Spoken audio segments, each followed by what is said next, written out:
बांग्ला में एक बात है, दीदी तुम्हें के दो ना भवानीपुर देवो ना, तो भवानीपुर से जीतेंगे जीते हारेगी ममता बनर्जी, शुभेंदु दास जीत रहा है, यही डर है। रैली को रोकने की कोशिश की जा रही है, लोगों की आवाज वाली कोशिश की जा रही है। हम लोग कैसे बैरिकेड तोड़ के हम लोग आगे बढ़ रहा है, इस बार भी हम लोग भी आगे तोड़ेंगे। रोका क्यों जा रहा है? ये ममता दीदी का डर हो रहा है, ममता दीदी का डर हो कि हम लोग नॉमिनेशन नहीं कर सके। लेकिन ममता दीदी आप मत भूलिए, अगर हम लोग जोश में आ गए तो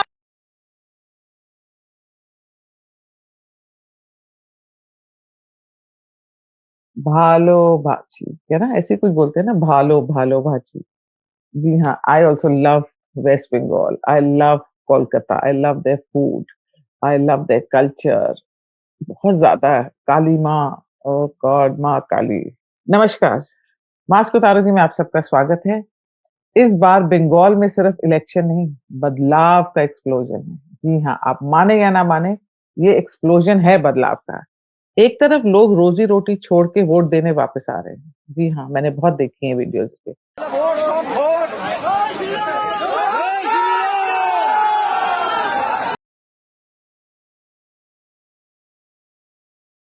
दूसरी तरफ एक माँ का दर्द है जो एक आंदोलन सा बनता जा रहा है। লক্ষ্মী ভান্ডার ফেরত দিচ্ছে, এ কি কেন? আপনার ভোটের কাজে লাগাবেন। না, আমি সুরক্ষা, আমাদের লক্ষ্মী- নারী সুরক্ষা হ্যাঁ? চাই। আপনি জিতে আসুন, আমরা নারী সুরক্ষা। নারী সুরক্ষা চাই। ছেলেমেয়েরা পড়াশোনা শিখছে, তাদেরকে চাকরি দিন, খালি হবে।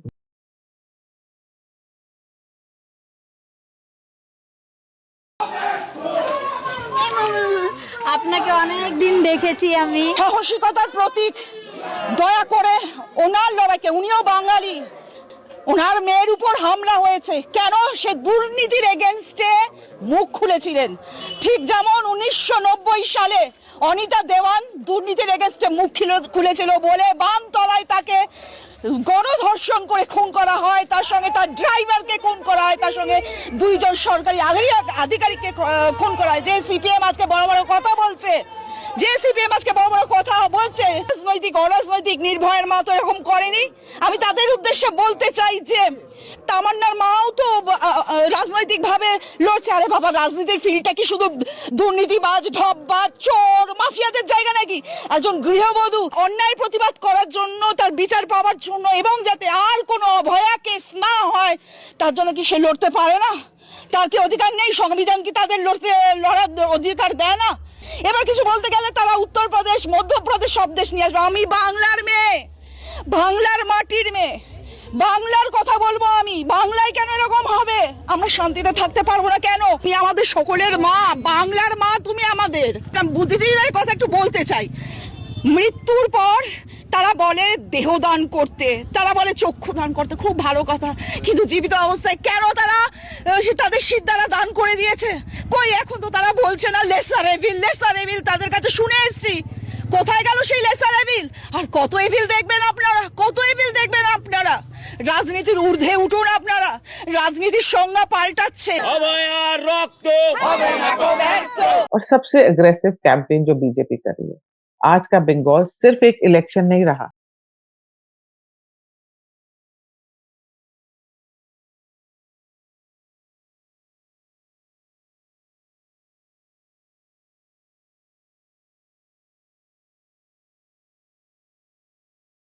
ये एक इमोशनल अपराइजिंग देख रहा है। जी हाँ, एक तरफ माइग्रेंट वर्कर्स हैं जो सालों से मुंबई, दिल्ली, गुजरात में काम कर रहे हैं वहां पे, क्योंकि यहाँ काम मिलता नहीं, अपने बीवी बच्चों को छोड़ के, माँ बाप को छोड़कर, और अपना पैसा, मेहनत सब छोड़कर सिर्फ वोट देने के लिए वापस आ रहे हैं।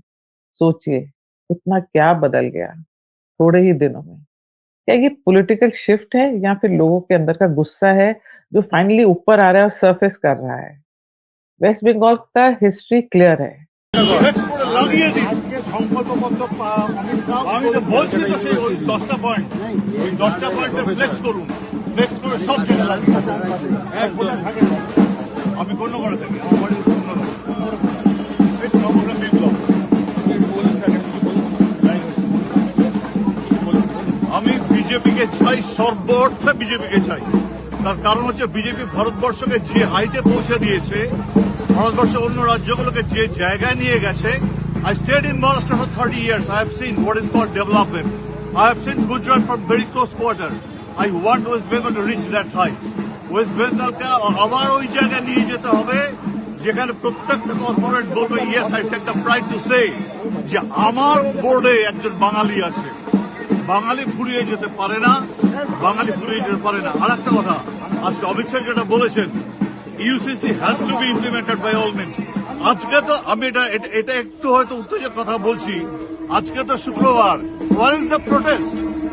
হোয়ার ইজ দ্য গডডাম প্রোটেস্ট? পারবেন ওরা প্রোটেস্ট করতে? 1 মিনিটে নাকি তারা শেষ করতে হবে হিন্দুদেরকে? এত সোজা? আমাদের 12,000 বছরের ইতিহাস, ওদের ইতিহাস হচ্ছে 1428 বছরের। আমাদের 12,000। আর বাবরি মসজিদ নিয়ে আমরা কেন বিরোধিতা করছি? বাবর এক হাতে তরোয়াল আর এক হাতে অহংকার নিয়ে রাস্তা বেরিয়েছিল।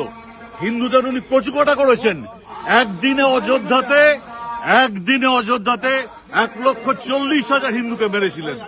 So how to get that protest? You have to lose that protest. You have to drive BJP. Let BJP come to the power and sunshine West Bengal. We will have shining West Bengal. वहां लोग एक party को लंबे तक tolerate करते, uninterrupted support देते, फिर completely wipe out कर देते हैं। कांग्रेस, सीपीएम, अब टीएमसी की बारी है। ग्राउंड पे क्या सिग्नल दे रहे हैं? वो कह रहे हैं साइकिल रिपीट हो सकता है। दैट मीन्स बीजेपी आ सकती है। सबसे पहला सिग्नल क्या है कि मुझे लगता है जो बीजेपी आ सकती है, माइग्रेंट वोटर्स जो वापस जा रहे हैं ना, ये नॉर्मल चीज है। इतनी तादाद में मैंने कहीं नहीं देखा कि लोग ट्रैवल कर रहे हैं जस्ट के उनको वोट करना है और अपने रोजगार को स्टेक पे लगा रहे हैं। पर बंगाल के माइग्रेंट्स आ रहे हैं, they are reaching West Bengal. और मैंने एक वीडियो देखी, उसमें वो कह रहे हैं कि इस बार ही वोट नहीं दिया तो कुछ बदलेगा नहीं मैडम। ये सिर्फ पार्टिसिपेशन नहीं है, ये साइलेंट प्रोटेस्ट है। मैं बता रही हूँ, एक माइग्रेंट ने तो बोला भी है रोजगार के लिए बाहर आए थे, पर इज्जत के लिए वापस जा रहे हैं वोट देने। Very emotional election.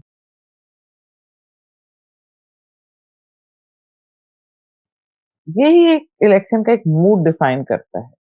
मेरे को तो लगता है कि ये मूड डिफाइन। दूसरा सबसे बड़ा anger, fire fire Smriti Irani का अग्रेसिव कैंपेन।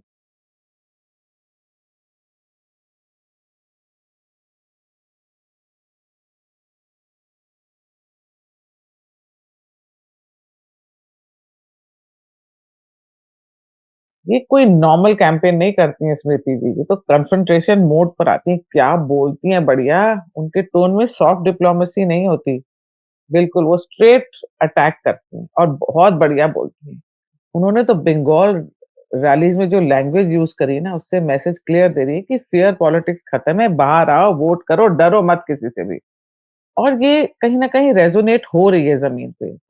पॉलिटिकल करेक्टनेस नहीं कहेंगे इसको, पर क्लियर स्टैंड देखना चाहते हैं लोग। स्मृति ईरानी का एक बहुत बड़ा एडवांटेज, एक तो बोलती बहुत अच्छा है, दूसरा ये ग्रास रूट से कनेक्ट करती हैं और नेशनल नैरेटिव को मिक्स कर देती हैं उसमें।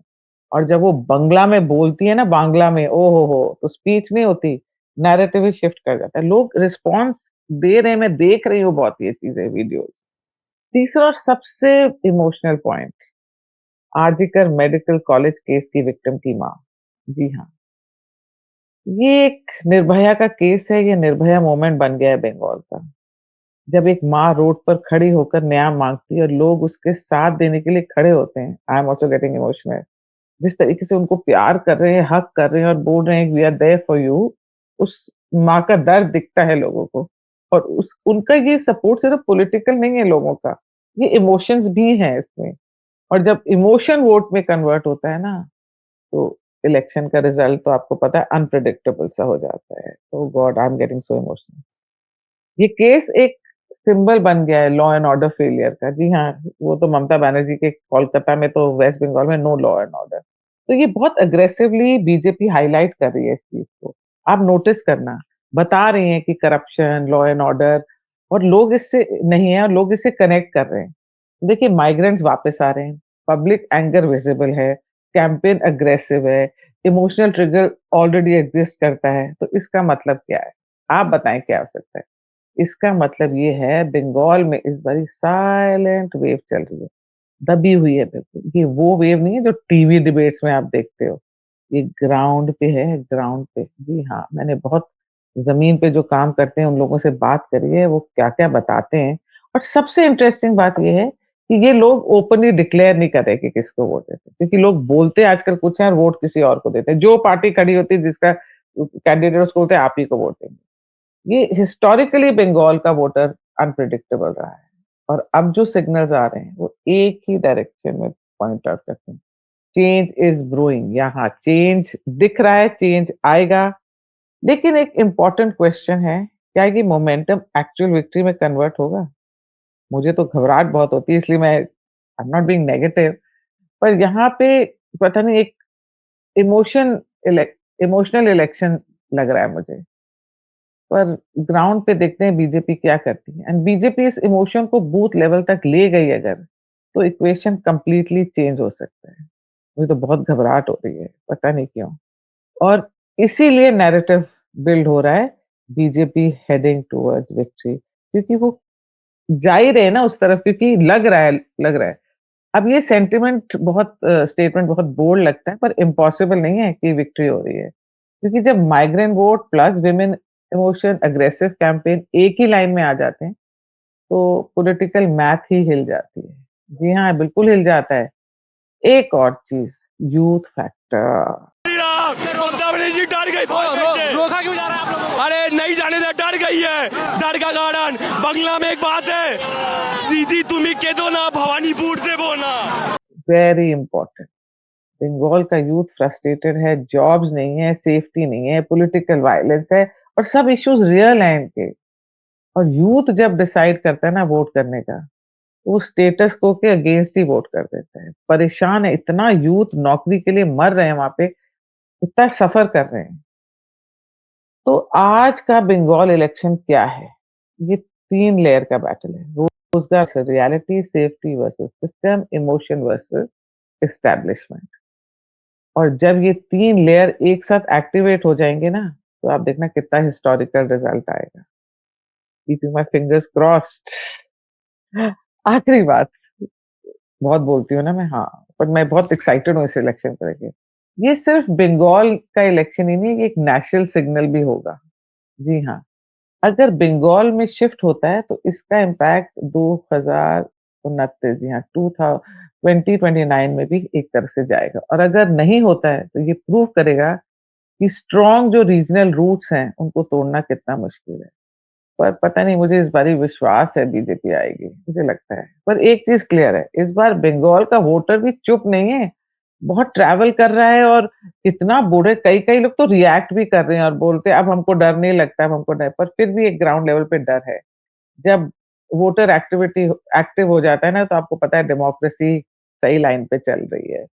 जी हाँ, बंगाल इस बार हवा नहीं चल रही बंगाल में, अंदर आंधी तैयार हो रही है। और जब ये आंधी निकलेगी तो सिर्फ सरकार नहीं, पूरा पॉलिटिकल लैंडस्केप बदल जाएगा।